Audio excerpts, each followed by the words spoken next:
Assalamualaikum warahmatullahi wabarakatuh. Saya Fadila Fariska dengan NIM 22043090 dari Prodi Akuntansi ingin mempresentasikan PPT saya dengan mata kuliah Hukum Bisnis dan Regulasi dengan materi yaitu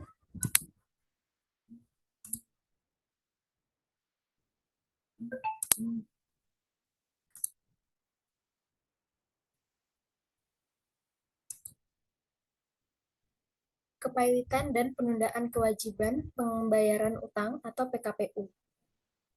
Bahasan saya yang pertama itu ada kepailitan, ada pengertian kepailitan, tujuan kepailitan, penyebab kepailitan, syarat kepailitan, azas kepailitan, dasar hukum kepailitan, pihak yang melakukan kepailitan, serta perbedaan pailit dan bangkrut.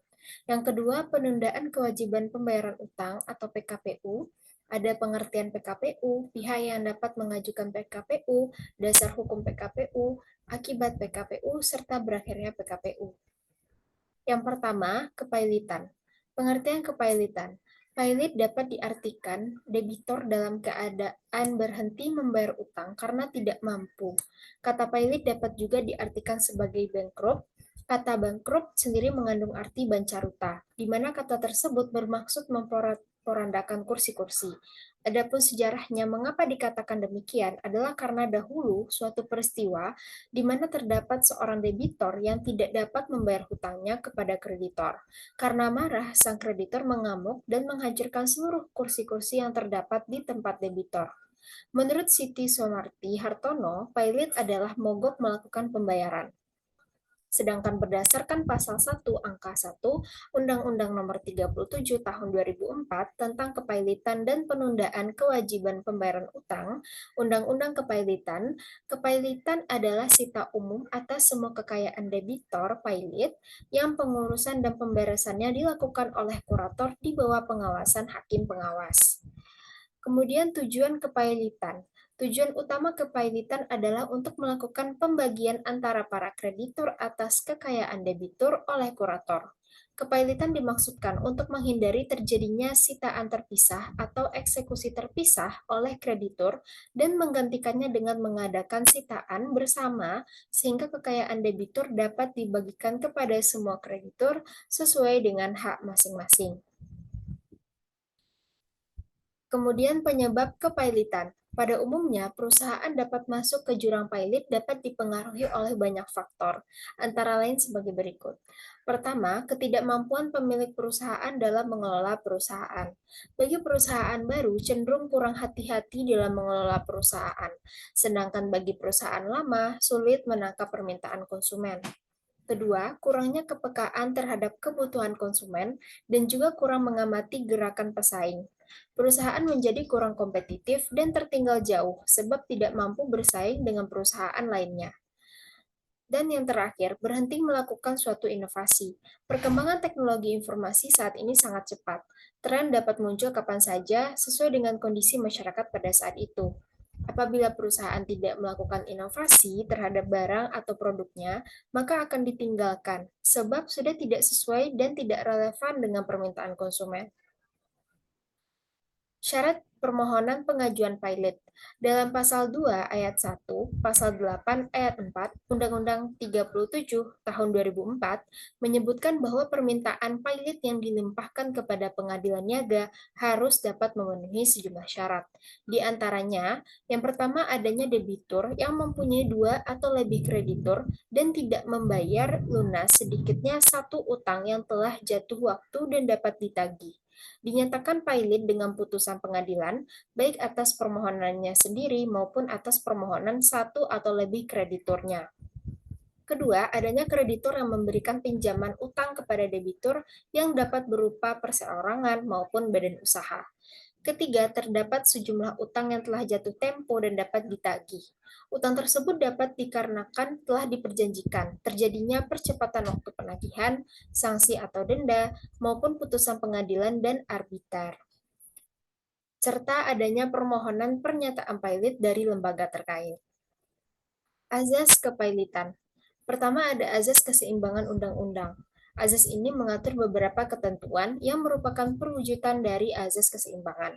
Kedua, azas kelangsungan usaha. Dalam undang-undang ini terdapat ketentuan yang memungkinkan perusahaan debitor, perusahaan yang prospektif tetap dilangsungkan. Yang ketiga, azas keadilan. Ini untuk mencegah terjadinya kesewenang-wenangan pihak penagih yang mengusahakan pembayaran atas tagihan masing-masing terhadap debitor, dengan tidak memperdulikan kreditor lainnya. Asas integrasi dalam undang-undang ini mengandung pengertian bahwa sistem hukum formil dan hukum materialnya merupakan satu kesatuan yang utuh dari sistem hukum perdata secara perdata nasional. Kemudian dasar hukum kepailitan. Adapun pengaturan mengenai kepailitan di Indonesia dapat dilihat dalam beberapa ketentuan. Pertama, Undang-Undang Nomor 37 Tahun 2004 tentang kepailitan dan penundaan kewajiban pembayaran. Kedua, Undang-Undang Nomor 40 Tahun 2007 tentang perseroan terbatas. Ketiga, Undang-Undang Nomor 4 Tahun 1996 tentang hak tanggungan, serta Undang-Undang Nomor 42 Tahun 1992 tentang jaminan fidusia. Dan beberapa undang-undang lainnya yang mengatur mengenai BUMN, Undang-Undang Nomor 19 Tahun 2003, Pasar Modal, Undang-Undang Nomor 8 Tahun 1995, Yayasan, Undang-Undang Nomor 16 Tahun 2001, serta Koperasi, Undang-Undang Nomor 25 Tahun 1992. Pihak yang dapat melakukan permintaan kepailitan diantaranya ada kreditur, Kejaksaan demi Kepentingan Umum, Bank Indonesia, dan Badan Pengawas Pasar Modal. Perbedaan pailit dan bangkrut. Dilihat secara bahasa, menurut Kamus Besar Bahasa Indonesia atau KBBI, bangkrut atau gulung tikar adalah kondisi saat menderita kerugian besar yang membuat kondisi keuangan tidak sehat dan memaksa perusahaan berhenti operasi. Perbedaan antara keduanya dilihat pada kondisi keuangan perusahaan. Meskipun perusahaan telah dinyatakan pailit oleh pengadilan niaga, belum tentu memiliki kondisi keuangan yang buruk sebab dalam banyak kasus perusahaan yang dinyatakan pailit kondisi keuangannya masih sehat dan beroperasi normal, sedangkan perusahaan yang dinyatakan bangkrut sudah pasti memiliki keadaan keuangan yang tidak sehat, sehingga tidak dapat menjalankan perusahaan. Meskipun status pailit dapat berujung dengan kebangkrutan apabila aset perusahaan tersebut tidak cukup dalam membayar kewajiban. Artinya, perusahaan yang ditetapkan pailit tidak lagi mempunyai aset perusahaan dan tidak dapat lagi melakukan kegiatan operasi. Hal tersebut berujung pada bangkrut. Kedua, bahasan saya yaitu penundaan kewajiban pembayaran utang atau PKPU.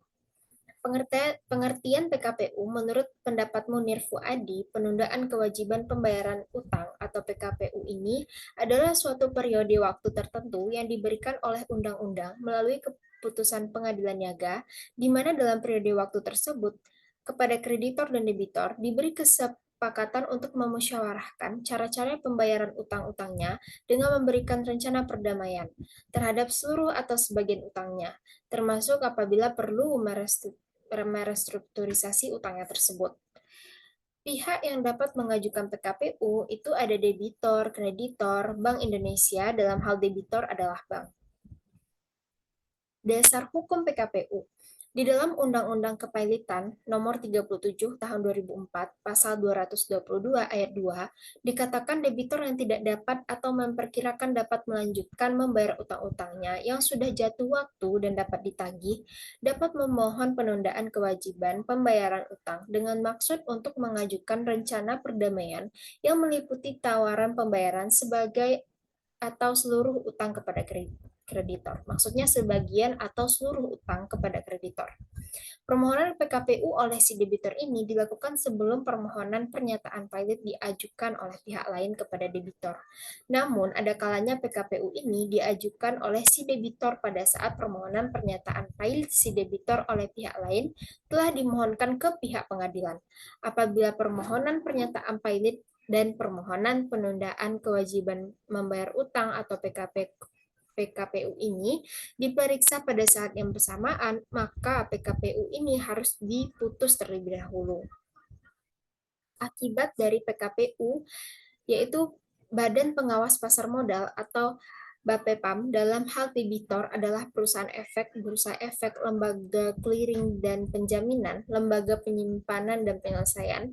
Yang kedua, Menteri Keuangan dalam hal debitor adalah perusahaan asuransi, perusahaan reasuransi, dana pensiun, atau badan usaha milik negara BUMN yang bergerak di bidang kepentingan publik.